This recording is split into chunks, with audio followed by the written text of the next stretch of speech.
or something like that. My mom taught me piano lessons until I was about 8. I started violin around 7 or 8, and I was a violinist, and that's what I did all along. I went to BYU as a violin major. I was gonna... Oh, so you're a musician? Yeah. I wasn't a singer. I remember that lecture you gave us on singers and musicians. Really? In the Harris Fine Arts Center, which rest in peace, it is no more. Oh, the toilet building there. So many members of that building. Anyway, whatever. I spent my life there for however many years. But yeah, a sign on the board says, singers wanted, and it was summer stock, something like singers wanted, apply here, and right next to it, musicians wanted, same information. What's the difference? That's exactly what I was referring to just now. Yeah. And I said that to one of my friends, what, singers, musicians, what do you mean? And she just laughed at me. Just laughed. Oh. And she was a violinist, and she said, singers aren't musicians, they can't count.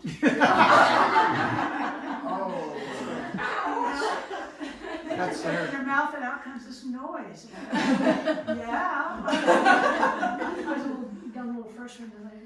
Anyway, I went to the Y as a violin major and was going to be in an orchestra and playing symphony orchestras, and then I thought, no, I don't want to spend 6 hours a day in a practice room, so I changed to music ed. And then it would only be 2 hours a day in practice. And my sophomore year, I went to Salzburg on study abroad and to study violin, the BYU study abroad. And while I was there, we had a little choir that we put together, and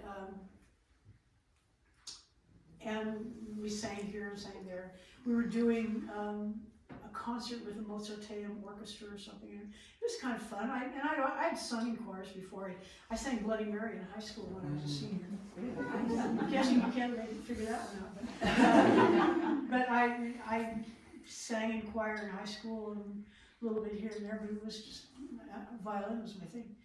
But during lunch one day when I was in Salzburg, the choir director said,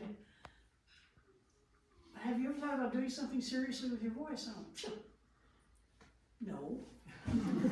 Well, you should. And I said, well, I'm kind of, just kind of pick up what I do. And he said, well, I think there might be something there. Oh, okay. So he said, when we get back to the Y in summertime, then why don't you come take lessons from me during the summer? I went, all right, so I did.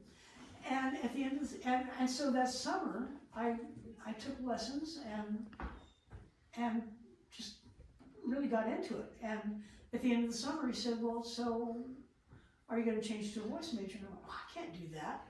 I've played violin forever and ever. I mean, I can't do that,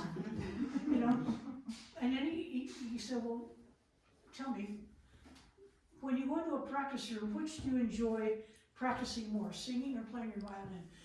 And I said, singing. And it fell out before I could even catch him. Get back in here.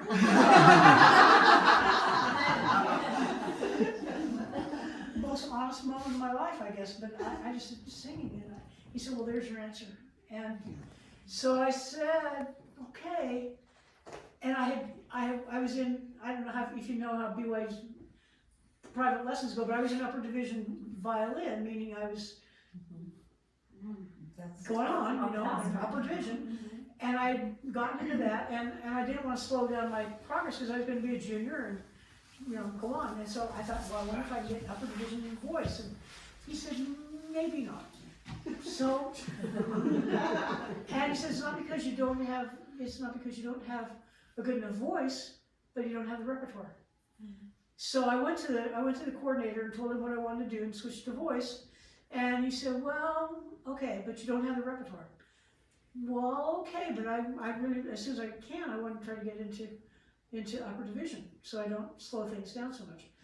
He said, okay, why don't we put you in lower division for a semester, work on repertoire, And so that first semester, I was with Clayne Robinson, my teacher, and told him what the plan was, it's repertoire, and he went, okay.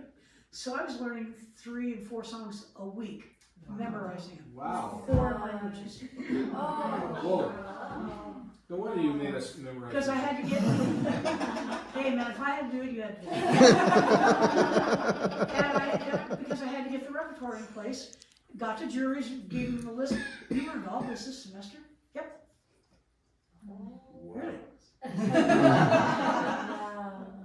You memorized all these? Yep. My client said, yep, she did, sang them in master class, and da da da da. She was every master class singing 4 songs. Super cool. Yeah. And so, so they put me in upper division, and I just kind of went from there. At the end, when I graduated, I was so in love with singing that I should have gone out and gotten a job, but instead I stayed and got my master's in vocal performance. But I had a master's, I had a bachelor's in music ed, so I had to take all the bachelor's vocal performance classes, and diction and literature and all that stuff, which kind of put me behind again. Oh. But it was fun. And then I started teaching at the Y and taught at the Y. In fact, while I was teaching at AF, I was still teaching at the Y. I don't know if you knew that. But I finished schools out at 3:15 and I'd dash down there, and I did that for, I think I left the Y, well, I was still teaching at the Y when I went to Lone Peak.